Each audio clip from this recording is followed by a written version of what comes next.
Assalamualaikum warahmatullahi wabarakatuh. Innal hamdalillah nahmaduhu wa nasta'inuhu wa nastaghfiruh wa na'udzu billahi min shururi anfusina wa min sayyiati a'malina. Man yahdihillahu fala mudilla lahu wa man yudlil fala hadiya lahu. Asyhadu an la ilaha illallah wahdahu la syarika lahu wa asyhadu anna Muhammadan 'abduhu wa rasuluh. Allahumma 'allimna bima yanfa'una wanfa'na bima 'allamtana wa zidna 'ilma innaka antal alimul hakim. Alhamdulillah wa syukrulillah ayyuhal ikhwah wal akhwat rahimani wa rahimakumullah. Dalam kesempatan malam hari ini kita melanjutkan lagi kajian rutinan kita setiap Kamis pertama atau setiap malam Jumat pertama dari setiap bulan, dan alhamdulillah wa syukurillah dalam kesempatan kali ini kita melanjutkan tafsir surat Al-Buruj ayat yang ke-11. A'udzu billahi minasyaitonir rajim.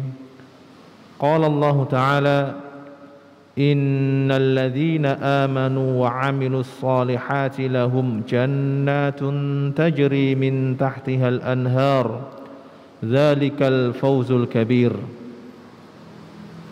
Inna batsha rabbika lasyadid innahu huwa yubdi'u wa yu'id wa huwal ghafurul wadud dzul 'arsyil majid fa'alun lima yurid.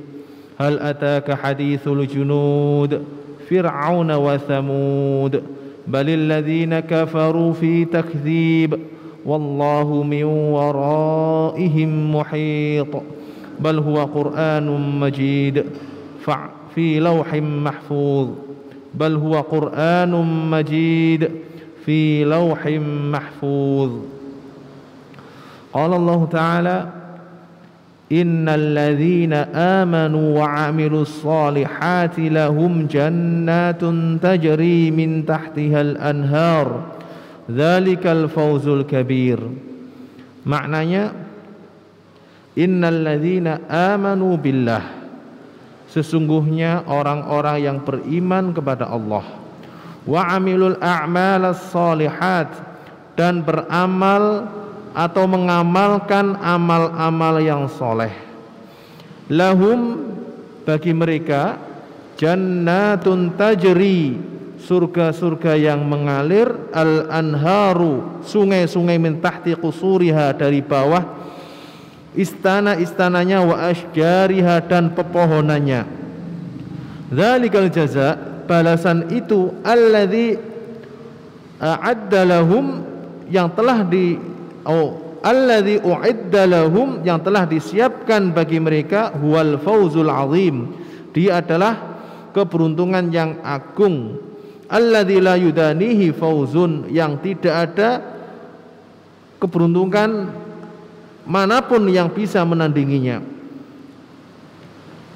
Para jamaah yang dirahmati oleh Allah Subhanahu wa taala, maksudnya apa? Maksudnya di sini setelah Allah Subhanahu wa taala menyebutkan akibat orang-orang yang memerangi serta mengazab atau membunuh kaum mukminin, mereka mendapat azab yang pedih dari Allah Subhanahu wa taala. Setelah itu Allah Subhanahu wa taala menyebutkan golongan sebaliknya, yaitu golongan orang-orang yang beriman. Jadi ayat sebelumnya menyebutkan golongan orang-orang yang kufur dan memerangi kaum mukminin. Sebaliknya, ayat setelahnya Allah Ta'ala menyebutkan golongan orang-orang yang beriman serta pahala yang mereka dapatkan. Nah, sesungguhnya orang-orang yang beriman kepada Allah, yang dimaksud dengan beriman kepada Allah adalah mengimani rububiyahnya Allah Subhanahu wa taala, dengan artian mengimani bahwa Allah Subhanahu wa taala adalah Tuhan alam semesta yang telah menciptakan alam semesta, mengatur dan memilikinya. Dan mengimani bahwa Allah Subhanahu wa taala adalah yang berhak untuk diibadahi, tidak ada sekutu baginya. Mengimani bahwa Allah Ta'ala adalah yang berhak diibadahi, tidak ada sekutu baginya. Segala bentuk peribadatan, persembahan hanyalah milik Allah Subhanahu wa Ta'ala, dan mengimani bahwa Allah Subhanahu wa Ta'ala memiliki asmaul husna dan sifat-sifat yang mulia. Itu adalah yang dimaksud dengan beriman kepada Allah. Jadi beriman kepada Allah, beriman kepada rububiyahnya, beriman kepada uluhiyahnya, dan beriman kepada asma dan sifatnya. Kemudian wa'amilus sholihat, dan orang-orang yang beramal soleh. Apa itu amal soleh? Amal soleh itu adalah amal yang sesuai dengan tuntunan, sesuai dengan sunnah-sunnah Rasulullah Sallallahu Alaihi Wasallam, dan disertai ikhlas lillahi ta'ala. Itu adalah amal soleh. Amal soleh itu harus memenuhi 2 syarat.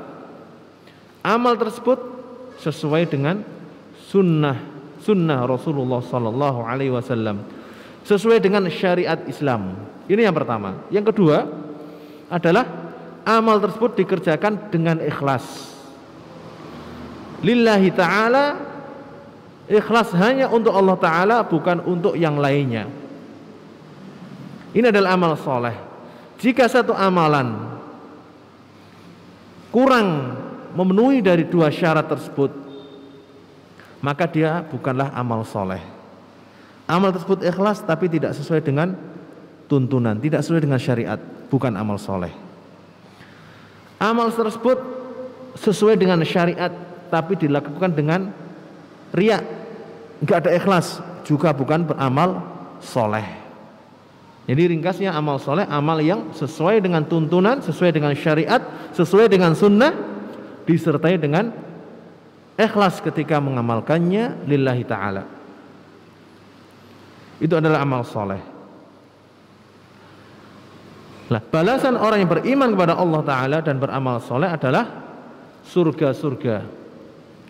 Surga-surga di sini adalah jannat, taman-taman yang mengalir di bawahnya sungai-sungai, di bawah istana-istananya dan di bawah pepohonannya. Ini kalau ada taman atau ada istana dikelilingi oleh taman dan pepohonan. Lalu di sela-sela taman tersebut mengalir sungai yang jernih dan deras. Ini adalah satu keindahan, satu kenikmatan yang luar biasa. Ini kalau kita bayangkan di dunia seperti itu, dan apa yang Allah siapkan bagi mereka, bagi orang-orang yang beriman dan beramal soleh, itu tidak akan terbayang oleh akal pikiran manusia, tidak pernah dilihat oleh manusia, dan tidak pernah didengar oleh manusia. Sebagaimana yang dinyatakan oleh sahabat Abdullah ibnu Abbas mengatakan, Innallaha a'adda lahum ma la ainun ra'at wa la udhunun sami'at wa la khatara ala qalbi bashar. Allah Ta'ala menyiapkan bagi mereka sesuatu yang tidak pernah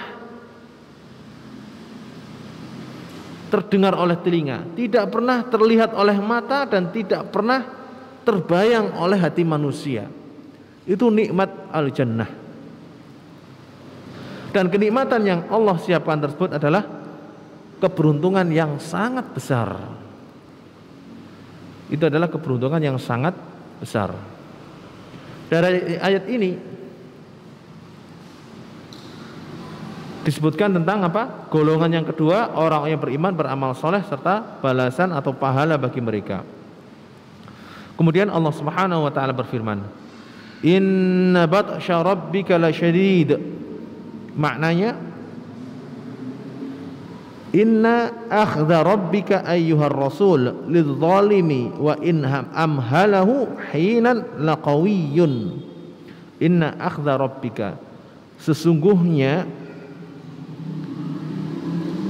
hukuman azab Tuhanmu wahai Rasul lidzalimi, bagi orang yang zalim,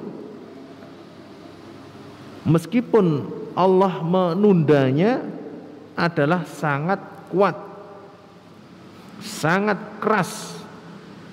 Maksudnya apa? Maksudnya bahwa Allah Subhanahu wa taala itu memiliki azab dan hukuman yang sangat kuat dan keras bagi orang-orang yang zalim. Meskipun azab tersebut tidak langsung didapatkan di dunia, atau meskipun azab tersebut ditunda oleh Allah Subhanahu wa taala nanti di akhirat, akan tetapi azab tersebut sangatlah keras dan kuat, sehingga tidak ada satupun yang bisa tahan dengan azab tersebut. Nah, ayat ini memberikan rasa takut kepada hamba-hambanya supaya menjauhi larangan-larangan Allah Subhanahu wa taala dan menjauhi apa? Perkara-perkara yang Allah taala haramkan, serta menjalankan perintah-perintah Allah Subhanahu wa taala. Ketika seseorang mengetahui ancaman dan azab Allah taala itu sangat keras dan sangat pedih, ini akan menimbulkan rasa takut. Qala Allah taala, innahu huwa yubdi'u wa yu'id. Maknanya, innahu huwa yubdi'ul khalqa wal 'adzaba wa yu'iduhuma. Sesungguhnya dia Allah yang telah memulai penciptaan dan memulai azab serta mengembalikannya. Maksudnya apa? Maksudnya adalah bahwa Allah Subhanahu wa taala dialah yang memulai penciptaan segala sesuatu. Semuanya asalnya tidak ada, lalu diciptakan oleh Allah Subhanahu wa taala sehingga terwujud dan ada di muka bumi ini.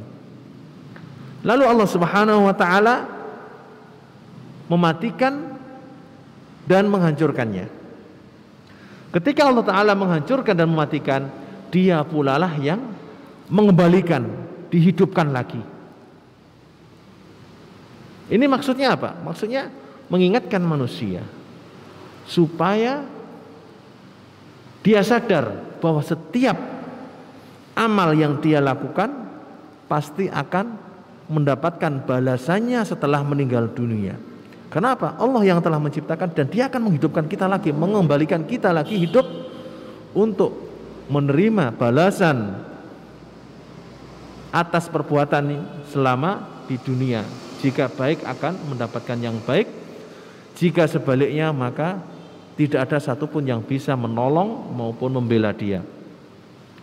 Qala Allah Ta'ala, wa huwal ghafurul wadud. Maknanya wa huwal ghafuru li dzunubi man taba min ibadihi. Dia adalah Maha Pengampun dosa-dosa orang yang taubat dari hambanya.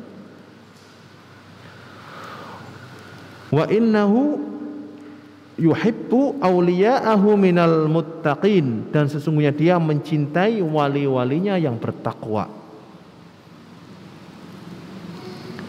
Dalam ayat ini ada dua nama daripada nama-nama Allah yang indah, yaitu Asmaul Husna. Asmaul Husna tersebut apa? Al-Ghafur dan Al-Wadud. Al-Ghafur artinya Maha Pengampun. Maknanya adalah bahwa Allah Ta'ala mengampuni semua dosa besar, kecil, tersembunyi yang nyata daripada dosa-dosa hambanya yang bertaubat. Jika seorang hamba bertaubat, maka tidak ada satupun dosa yang tidak bisa diampuni. Apapun dosa tersebut, jika bertaubat pasti akan diampuni oleh Allah Subhanahu wa ta'ala. Hatta dosa syirik, kalau dia bertaubat, maka Allah akan mengampuni dosanya. Ini adalah nama Allah Al-Ghafur. Al-Wadud, apa artinya? Al-Wadud artinya Allah Ta'ala maha mencintai. Mencintai siapa? Mencintai hamba-hambanya yang bertakwa. Mencintai hamba-hambanya yang beriman. Nah, hambanya yang bertakwa itu adalah orang yang disebutkan di atas tadi, yaitu alladzina amanu wa amilus solihat. Itu adalah orang yang bertakwa dan mereka adalah hamba yang dicintai oleh Allah Subhanahu wa taala. Dan Allah tidak mencintai kecuali apa? Kecuali sesuatu yang baik dan indah. Sebagaimana dalam hadis Rasulullah sallallahu alaihi wasallam bersabda apa? Innallaha thayyibun. Sesungguhnya Allah maha baik. La yuhibbu aw la yaqbalu illa thayyiba. Tidak menerima kecuali yang baik. Dalam hadis yang lain Rasulullah SAW bersabda, Innallaha jamilun yuhibbul jamal. Sesungguhnya Allah Ta'ala maha indah dan mencintai yang indah. Dan Allah Subhanahu wa Ta'ala juga mencintai para walinya. Siapa para walinya? Yaitu orang-orang yang bertakwa.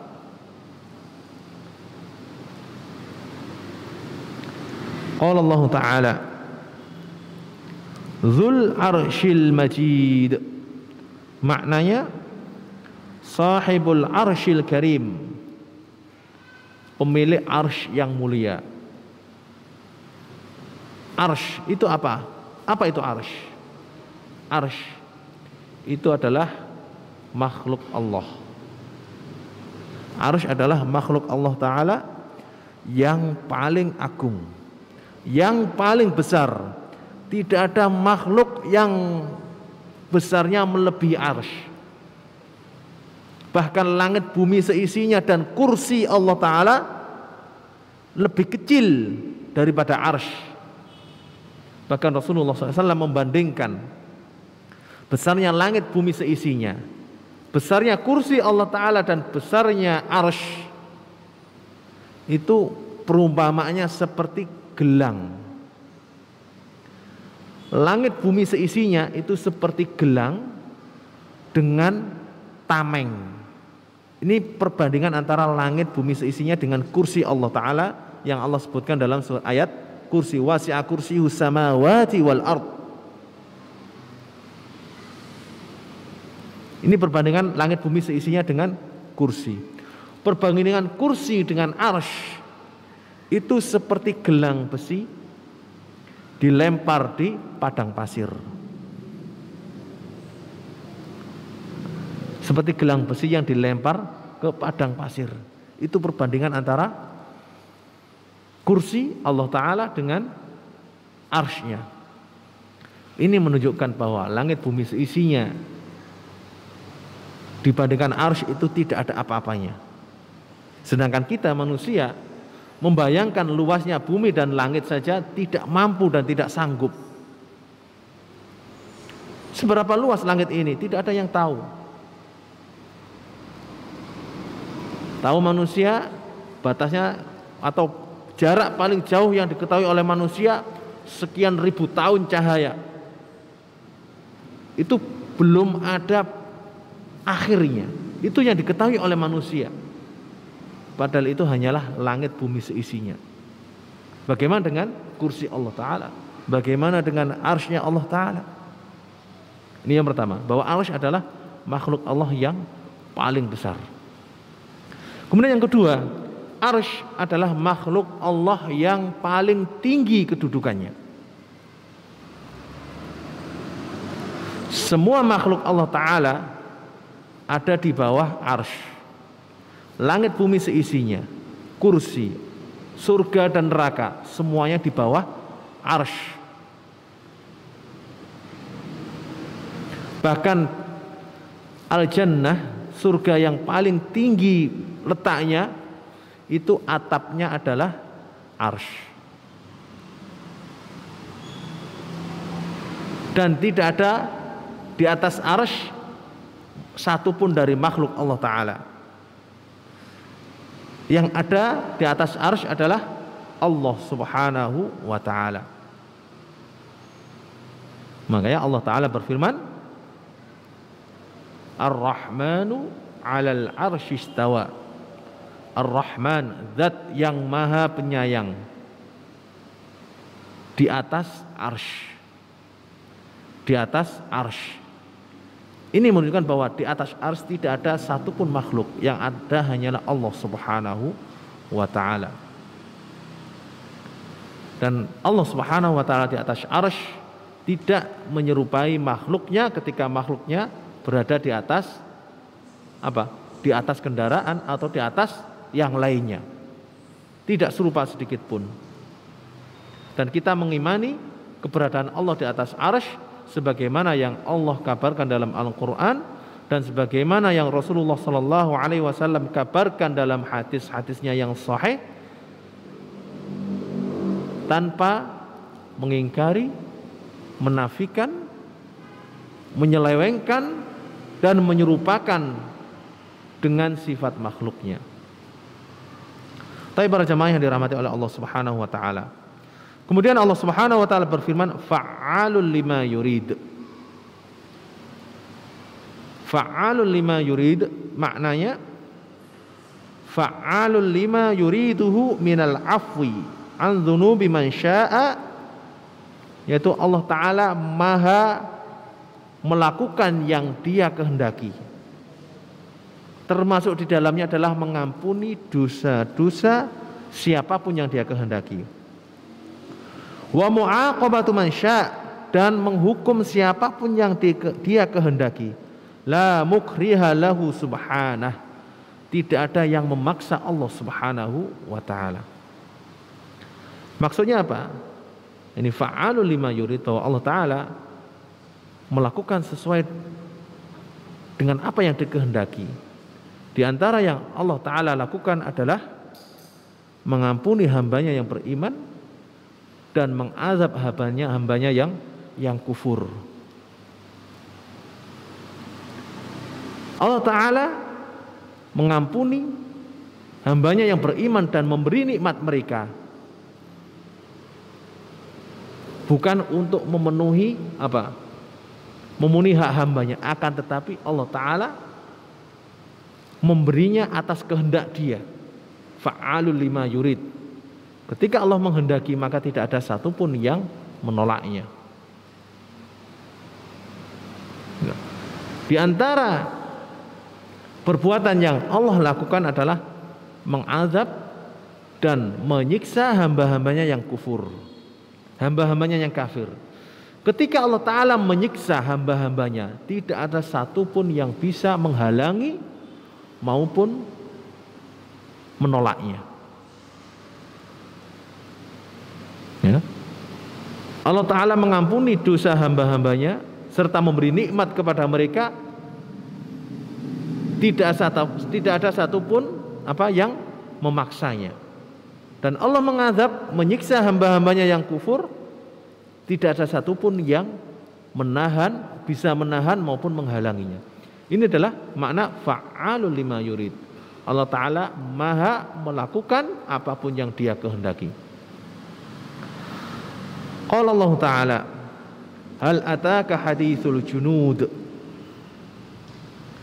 Maknanya, hal ja'aka ayyuhar rasul, apakah telah datang kepadamu wahai Rasul sallallahu alaihi wasallam, khabarul junud, kabar pasukan, alladzi tajannadu limuharabatil haqq, yang mereka berkumpul menggalang pasukan untuk memerangi kebenaran, memerangi al-haq,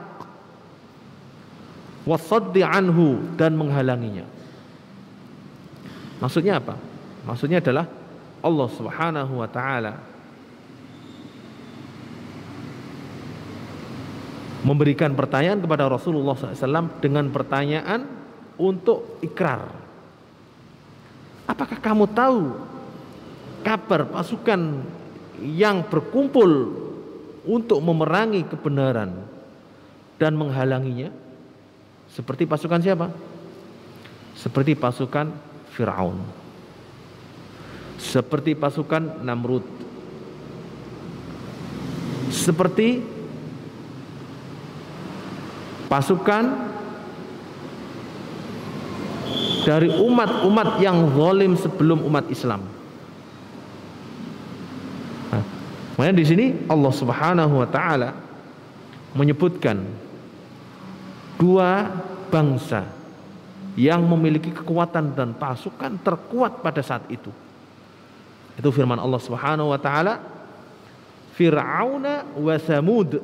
Maknanya Fir'auna wa Thamud ashabu salih, yaitu Fir'aun dan bangsa Thamud kaum Nabi Saleh.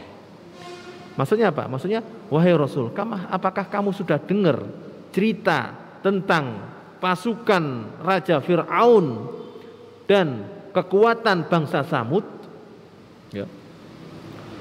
Kekuatan Raja Fir'aun pada saatnya atau pada waktu itu adalah pasukan paling kuat di muka bumi dan tidak ada satupun yang bisa mengalahkannya. Buktinya apa? Buktinya tidak ada satu kerajaan pun yang meninggalkan bangunan sekuat tinggalannya Raja Fir'aun. Raja Fir'aun meninggalkan bangunan berupa apa? Piramid dan berupa sphinx. Piramid itu kotak persegi yang berkerucut atasnya, yang tinggi menjulang. Sphinx itu patung yang tinggi berkepala manusia. Patung singa berkepala manusia. Dua tinggalan dari bangunan Raja Fir'aun ini masih utuh sampai sekarang, padahal umurnya sudah berapa? Ribuan tahun.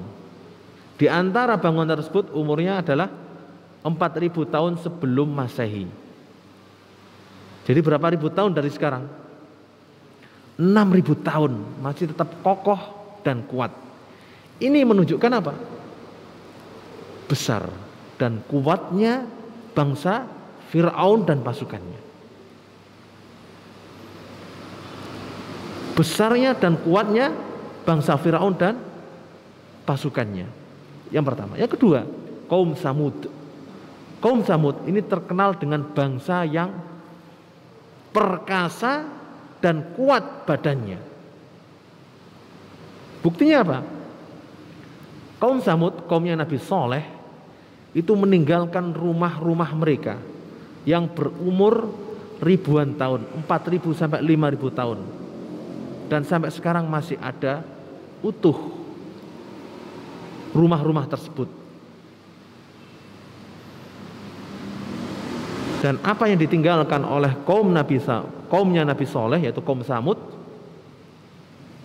ini menunjukkan apa? Kuatnya mereka dan perkasanya mereka. Kuatnya mereka dan perkasanya mereka sampai bisa meninggalkan bangunan ribuan tahun tidak berubah dan tidak hancur oleh cuaca maupun oleh kondisi alam yang ada di sekitarnya. Nah, di sini Allah Subhanahu wa taala menyebutkan dua bangsa tersebut. Tapi kemana dua bangsa tersebut? Akhirnya kemana? Ini sebagai pelajaran bagi kita.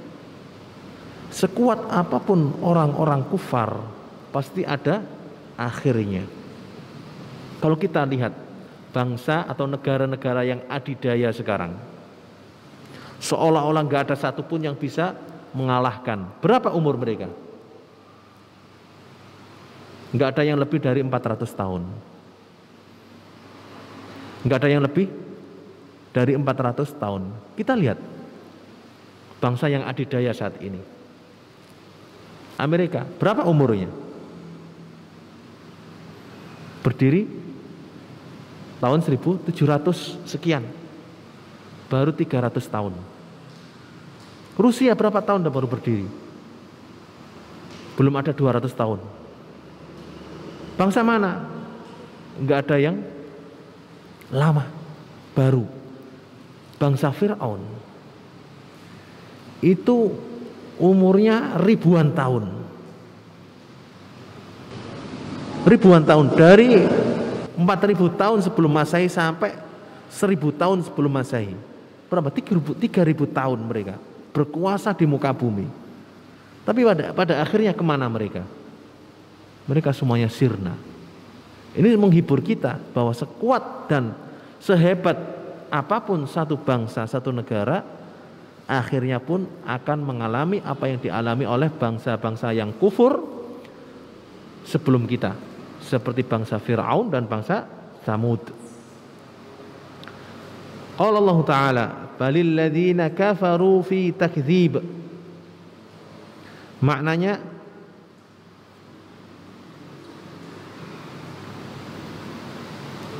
laisal mani'u min imani haula'i annahum lam ta'tihim akhbarul umamil mukadzibah wa ma hasala min ihlakihim bal hum yukadzibuna bima ja'ahum bihi rasuluhum ittiba'an li ahwaihim.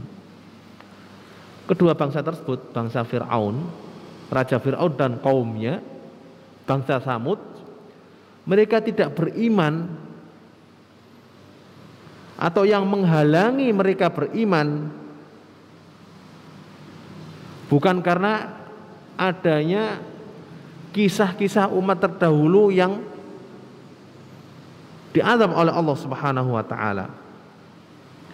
Akan tetapi yang menghalangi mereka beriman adalah kekufuran mereka kepada Rasulnya. Raja Fir'aun dan pasukannya kufur kepada Nabi Musa alaihi salatu wassalam.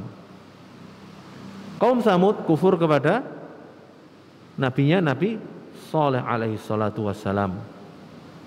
Ketika mereka kufur kepada Nabi dan Rasulnya, maka Allah Subhanahu wa ta'ala membinasakan mereka dan menghancurkan mereka. Ayat setelahnya Allah Ta'ala berfirman, wallahu min waraihim muhit.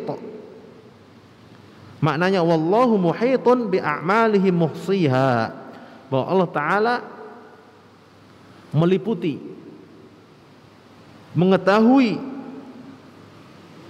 amal perbuatan mereka dan memperhitungkannya, menghitungnya, menghisabnya. La yafutuhu minha syai', tidak ada satupun yang terlewat. Wa sayujazihim 'alaiha, dan Allah Ta'ala akan membalasnya. Dalam ayat ini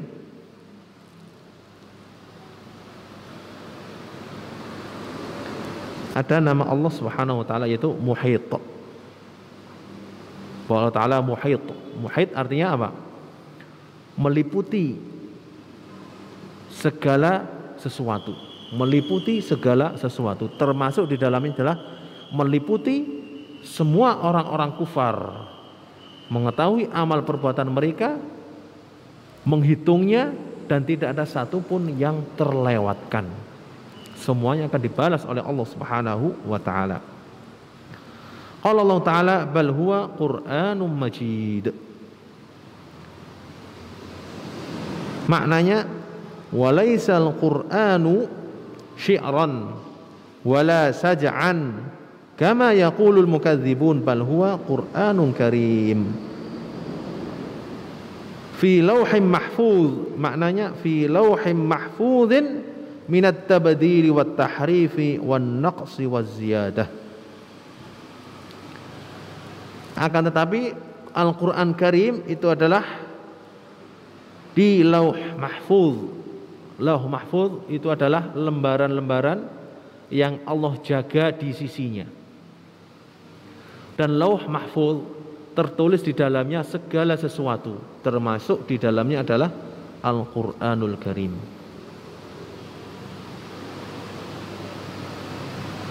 Al-Quran yang ada di lauhul mahfuz itu dijaga oleh Allah Subhanahu wa taala dari perubahan, dari penyelewengan, dari pengurangan maupun penambahan. Ini jelas dinamakan Lauhul Mahfuz karena lembaran-lembaran tersebut, lempengan-lempengan tersebut di sisi Allah yang Allah jaga selalu. Namanya Lauhul Mahfuz. Itu tertulis di dalamnya segala sesuatu. Dari mulai takdir-takdir semua makhluk, kitab-kitab suci Allah Subhanahu wa taala, termasuk di dalamnya adalah Al-Qur'anul Karim. Itu Allah catat, Allah taala tulis di Lauhul Mahfuz. Ya. Baik, ayyuhal ikhwah wal akhwat rahimani wa rahimakumullah. Dalam ayat-ayat tersebut di atas, kalau kita baca dari awal dan akhir, ya, itu menjelaskan tentang golongan orang-orang yang beriman serta pahala yang mereka dapatkan. Yang mana itu adalah kebalikan golongan orang-orang kafir dan azab yang mereka dapatkan. Dan ini kebiasaan dalam Al-Quran, ketika Allah menyebutkan orang-orang kafir, Allah menyebutkan juga orang-orang mukmin. Ini sebagai pilihan bagi manusia supaya tahu orang kafir itu seperti ini, orang mukmin seperti ini.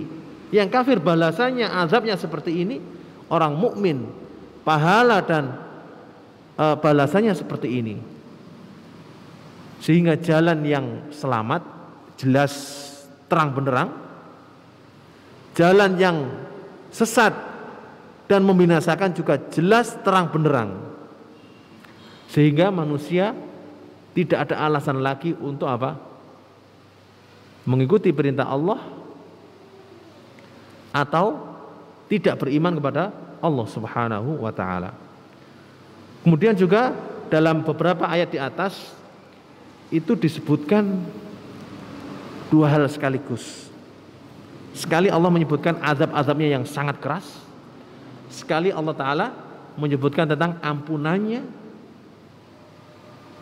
kepada orang-orang yang bertaubat. Ini supaya apa?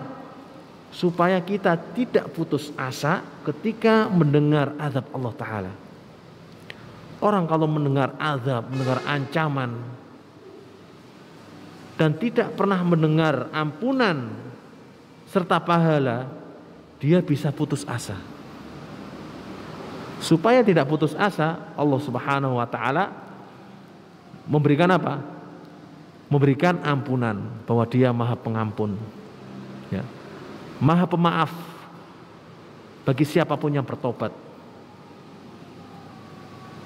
Nah, orang yang membaca ampunan Allah Ta'ala dan selalu mendengar ampunan Allah Ta'ala pun tidak merasa aman dan tidak merasa selamat jika dia mendengar azab Allah Subhanahu wa taala.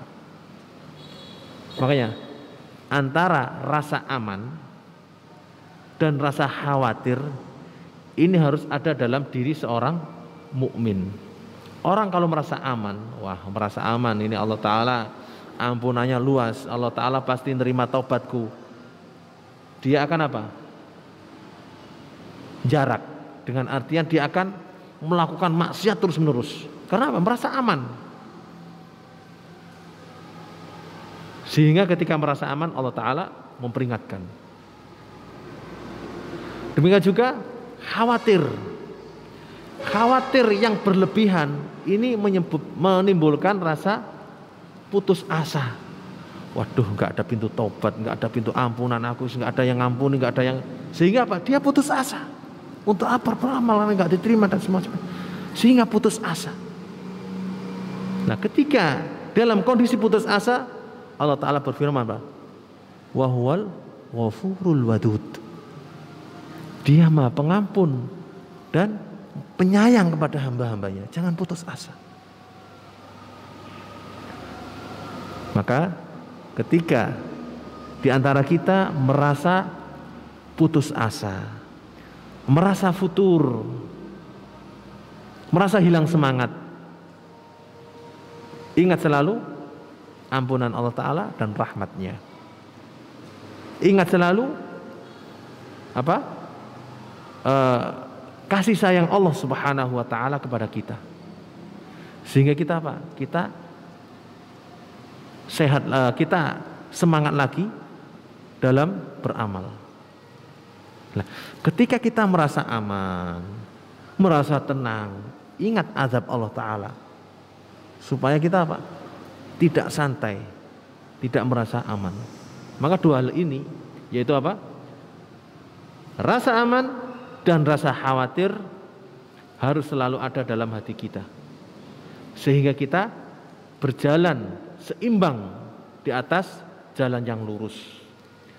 Karena rasa aman dan rasa khawatir itu ibaratnya adalah sayap burung. Sayap burung, kanan rasa aman, kiri rasa khawatir. Kalau dua sayap burung ini tidak seimbang, kira-kira bagaimana terbangnya? Akan jatuh. Demikian juga rasa aman dan rasa khawatir, ini harus seimbang. Jangan sampai terlalu nyaman atau terlalu khawatir. Ini kalau tidak seimbang, seorang hamba itu akan jatuh. Jatuh ke dalam keputusasaan atau jatuh dalam angan-angan. Ya. Taib ayyuhal ikhwah wal akhwat rahimani wa rahmakumullah. Dalam beberapa ayat di atas ada beberapa pelajaran yang bisa kita ambil.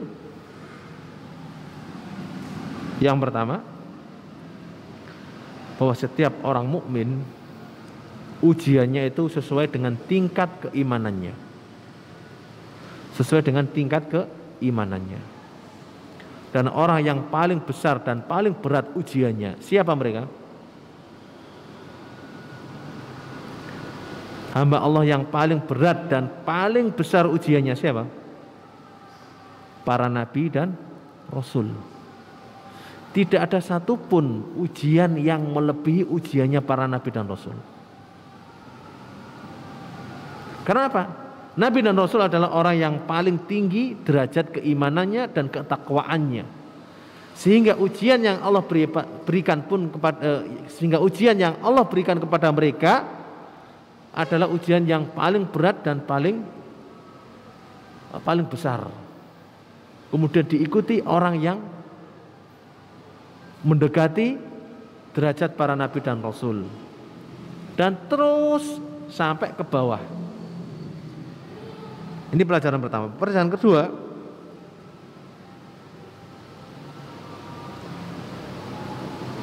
mengutamakan keselamatan iman daripada keselamatan badan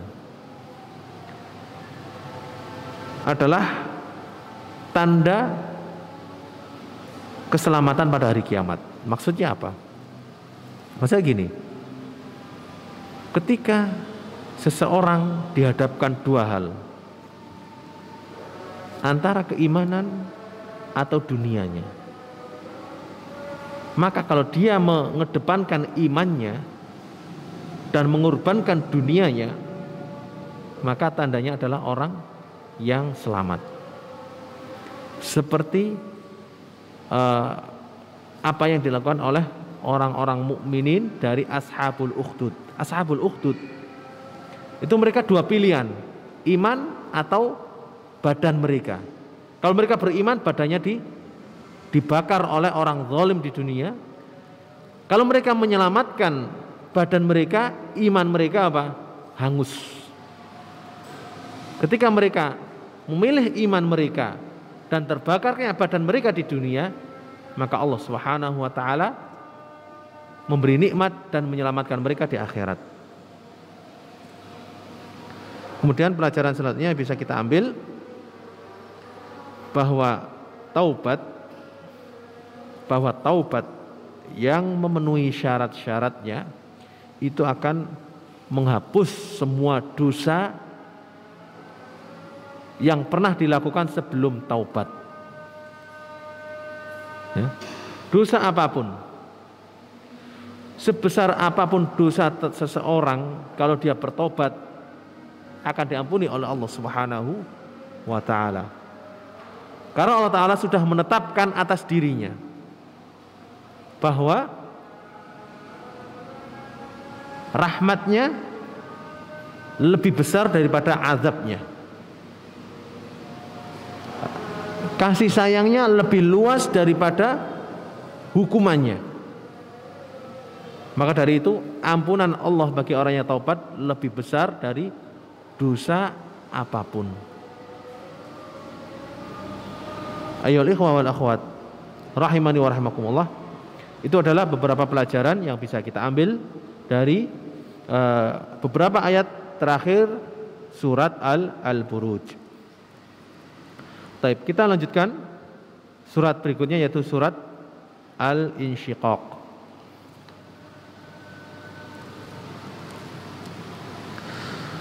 Qala Allah Ta'ala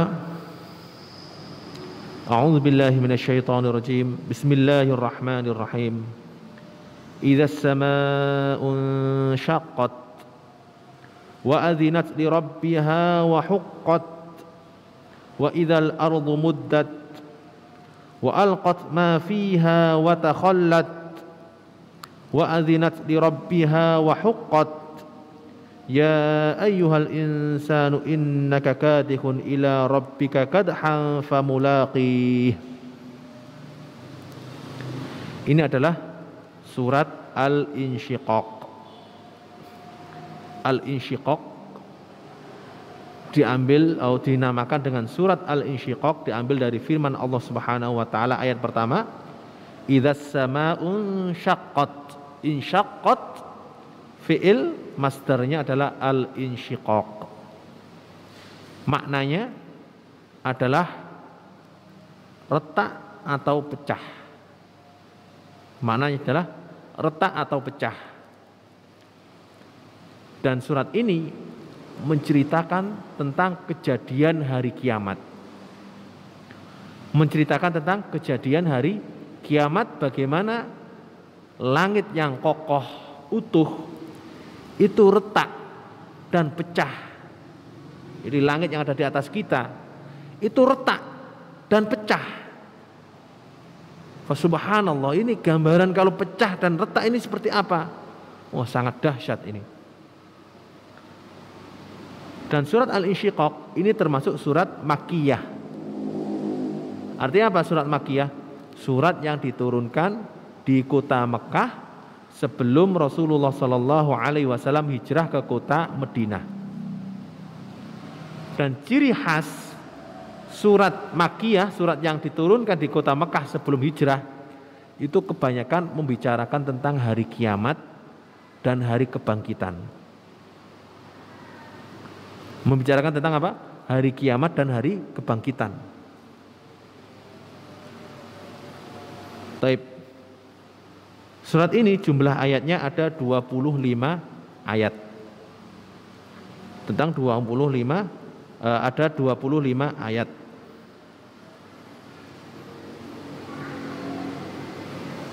Surat ini menceritakan tentang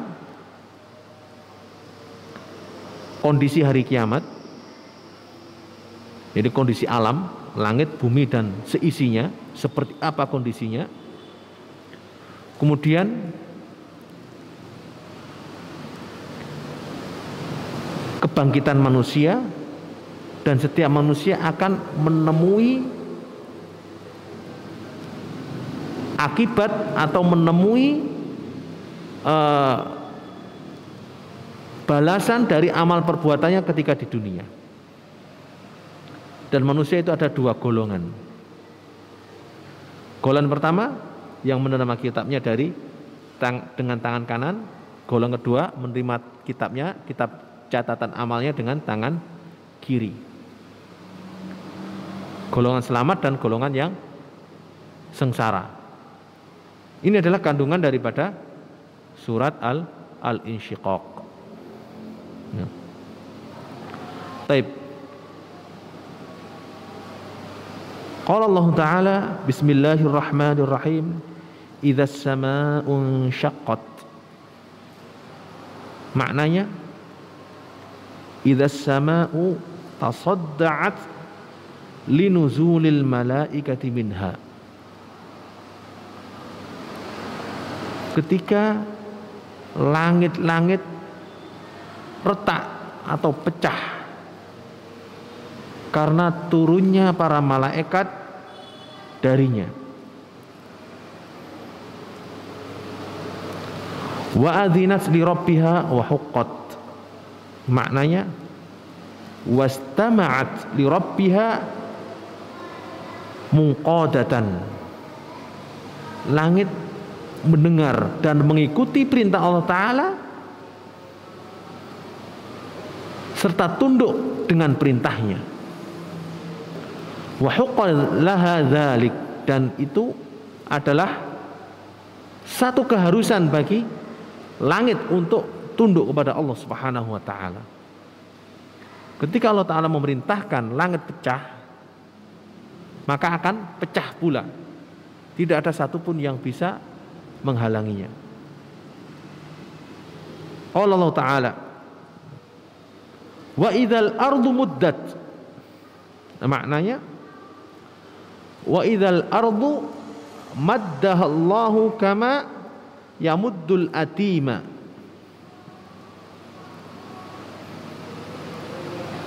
Ketika Allah Subhanahu wa taala menghamparkan bumi sebagaimana Allah menghamparkan gelaran.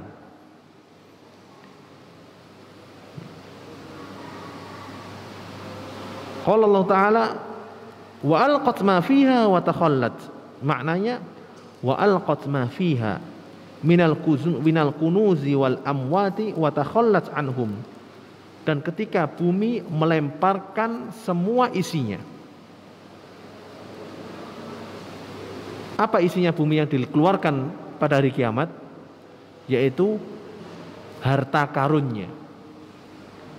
Semua harta benda yang bernilai dan yang dijadikan rebutan bagi manusia itu dikeluarkan oleh bumi. Sekarang yang jadi perebutan manusia dari harta benda apa? Emas dan perak. Ini jadi perebutan manusia di dunia saat ini. Ya. Itu nanti hari kiamat dikeluarkan oleh bumi. Demikian juga yang dikeluarkan oleh bumi adalah semua mayit, semua orang mati yang terkubur dalam bumi ini dikeluarkan, dibangkitkan. Ketika manusia dihidupkan, dibangkitkan, dan harta benda emas perak yang ada dalam bumi dikeluarkan, manusia itu melihat tok, melihat dan menyesal. Melihat dengan apa? Dengan rasa penyesalan. Melihat emas perak yang menggunung dan mencaci maki dirinya sendiri. Ini loh yang kita perebutkan dulu, sekarang nggak ada gunanya. Sekarang nggak ada gunanya. Hari kiamat nggak ada gunanya. Kenapa? Manusia nggak butuh pada hari itu. Manusia hanya membutuhkan apa? Membutuhkan amal perbuatannya.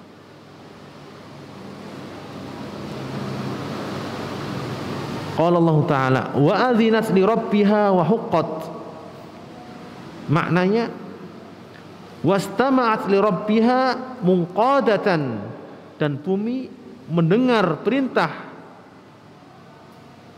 Allah Ta'ala, perintah Rabb-nya, dan tunduk dengan perintahnya. Wa huqqalaha dzalik, dan seharusnya bagi bumi untuk hal itu. Artinya apa? Artinya pada hari kiamat ketika Allah Ta'ala berfirman, terjadilah hari kiamat, maka semuanya tunduk, mematuhi perintah Allah Ta'ala. Langit pecah, bumi mengeluarkan isi-isinya. Ini kondisi hari kiamat.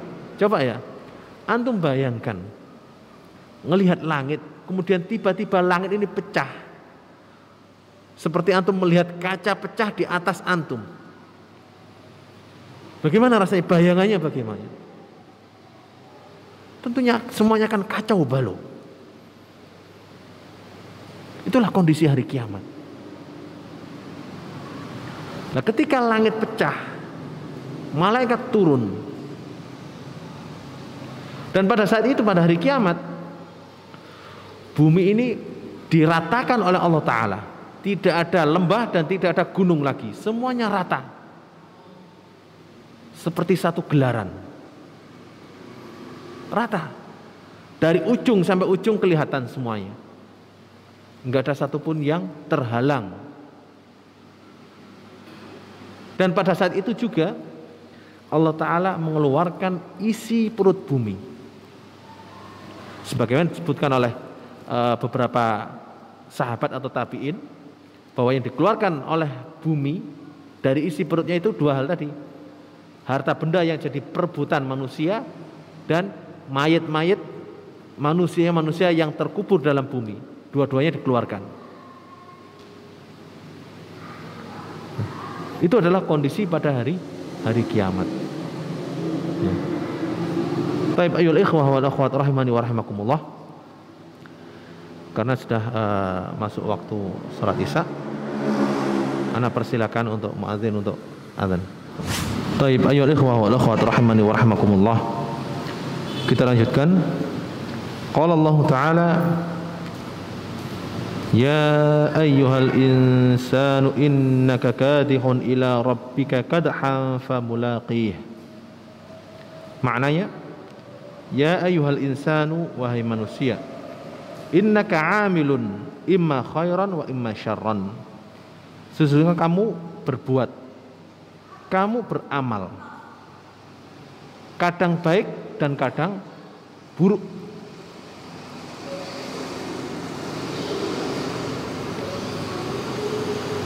Famulaqihi yaumal qiyamah liyujazikallahu alaihi. Maka kamu akan mendapati amal perbuatanmu pada hari kiamat. Lalu Allah, atau supaya Allah akan untuk membalas amal perbuatanmu.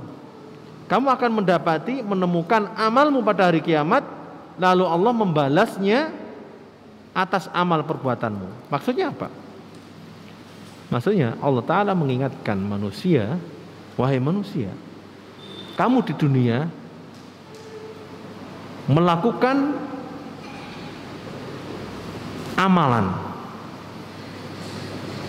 amalan, apapun amalan itu, yang baik maupun yang buruk, itu amalan manusia. Nggak lepas dari dua hal itu. Manusia ada kalanya melakukan perbuatan baik, ada kalanya melakukan perbuatan buruk. Perbuatan baik maupun buruk semuanya akan ditemui oleh pelakunya pada hari kiamat. Pelakunya akan bertemu di hadapannya. Dan dengan amal tersebut Allah Ta'ala akan membalasnya. Jika amal tersebut baik, Allah akan memberi pahala yang baik pula. Dan jika amal tersebut buruk, maka Allah akan membalasnya dengan setimpal. Nah, dalam ayat ini Allah menjelaskan secara global. Secara global bahwa manusia akan menemui amal perbuatannya atau semua amal perbuatannya ketika hari kiamat, dan pasti akan dibalas. Nah, setelah ayat ini Allah Subhanahu wa Ta'ala akan menjelaskan secara terperinci bahwa manusia ada dua golongan. Golongan yang menerima catatan amalnya dengan tangan kanan, dan golongan yang menerima catatan amalnya dengan tangan kiri.